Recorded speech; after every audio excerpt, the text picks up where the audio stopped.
Greetings, my human friends. This is Rudolf of Germany, the tall white alien. There has been a debate going on for several thousands of years, and philosophers, religious leaders, and general people, whenever they have the time to think about it, ponder about this question. And until today, nobody really have gotten the answer which would have satisfied their inquiring minds. How does my soul, or how does a soul of others look like? Naturally only if you believe in the existence of a soul. Well, today I want to answer this question once and for all, and every single one who is watching this video, if they take a little bit of time to reflect on that, what they hear, may agree with me eventually. How does the soul look like, if there is one?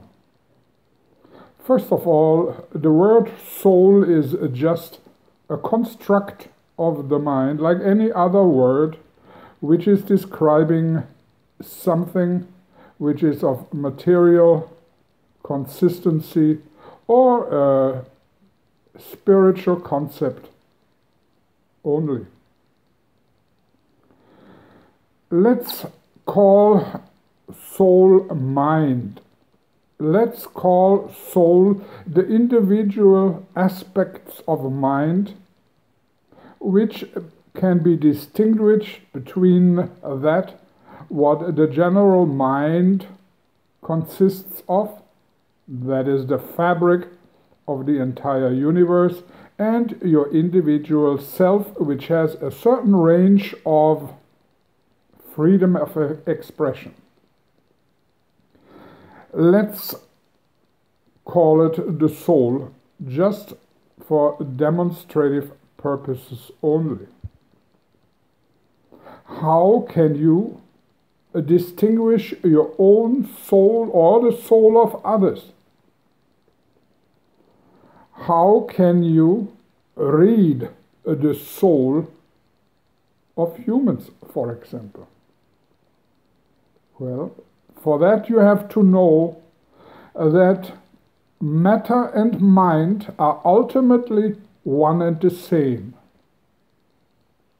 If matter and mind, and you consist definitely also of mind, are the same, then that what you call the soul must appear in a material form right in front of your eyes at every given moment, and the changes of that what your soul or your mind are expressing must also be expressed in the outer material form of any creature, including human beings. With other words, if you want to know the soul of a human being, be it your own or the soul of your partner or a stranger, you just have to look at them. Just by looking and without putting your own opinion in, just glancing at, let's say, a person, you can see clearly the soul. Because the soul is the mental content, and matter is the expression of mind. Whatever you see, for example, in another person, is the expression of that person's mind-soul. Whatever you look at, whatever a person is showing you of himself or herself, that is exactly the blueprint and the mirror, the material mirror effect of his internal happenings. With other words, if you see an angry person who is dressed in a strange way, that is how his or her soul looks like. If you observe the facial features of a person and you see loveliness or anger or hate or ugliness, exactly that is what the soul consists of. If a person is walking bent down and the mind is absent of its surroundings, that is how the soul looks like. It's a bent soul which has detached itself from its surroundings. If you see a rather appealing person smiling at you and the expression is rather positive, then that soul of that person is at that moment exactly how the person looks. It's also known as the first impression of a person, or even the impression of a whole city. You might drive into a new town and you feel from the very first moment at home, or you feel a positive impact of that what is around you. Or you get an eerie feeling and you like to drive right through and exit the town on the other end. You just drove through the soul of the town, or you are coming close to the soul of a particular individual, and whatever first impression you have, that is what the soul of this person or the city, for example, or the countryside is mirroring. Matter and mind are ultimately one, and the expression of mind is matter, and the expression of matter is mind. It's like one and the same, just observing itself in the mirror. And the one who does not build himself a preoccupied picture of something,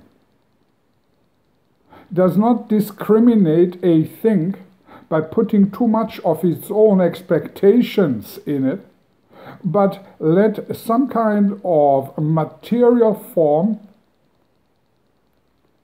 grow on him, completely free of preoccupations, has the ability to look right into the soul of the thing or the person. You can easily train yourself in doing so by just walking the street and looking at people, and then you may ask yourself, is this somebody I would like to know closer? Is this somebody I would like to touch or even feel and smell and taste? Or is this somebody I rather walk around and keep a certain distance? And whatever you come up with, whatever the result of your feelings about this person or this town is, this is exactly the soul this particular object or person represents, no more and no less. So if you try to become a positive person and walk swiftly with a smile in your face, very well kept, and with a warm smile for others and a loving expression, that is exactly how your soul looks like to others. Always remember that whatever you express on the outside is for a knowledgeable person just like an open book to your soul. Rudolf of Germany.